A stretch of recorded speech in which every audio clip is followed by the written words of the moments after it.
যুদ্ধ এই শব্দটি উচ্চারণ করতেই চোখের সামনে ভেসে ওঠে ধ্বংস, মৃত্যু ও কান্নার করুণ চিত্র। ইতিহাস সাক্ষী দেয়, প্রতিটি যুদ্ধ শুধু বিজয় পরাজয়ের হিসাব নয়, তা মানবতার অপূরণীয় ক্ষতি, সভ্যতার উপরে এক গা ছমছমে আঁচড়। যুদ্ধের প্রকৃত রূপ বোঝা যায় শুধুমাত্র সেই মায়েদের চেহারায় যারা সন্তান হারিয়েছেন, সেই শিশুদের চোখে যারা নিজের শৈশব হারিয়েছে ধ্বংসস্তূপে, আর সেই মানুষের হৃদয় যাদের ঘরবাড়ি, স্বপ্ন সব পুড়ে ছাই হয়ে গেছে আগুনের লেলিহান শিখায়।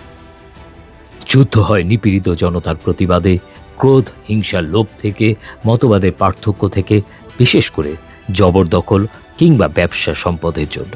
যুদ্ধ কখনোই কেবল দুই দেশের সৈন্যদের লড়াই নয়, এটা গোটা জাতির রক্তক্ষরণ। গোলার শব্দে কেঁপে ওঠে গ্রামের নিস্তব্ধতা, হাহাকার ছড়িয়ে পড়ে শহরের প্রতিটি অলিতে গলিতে।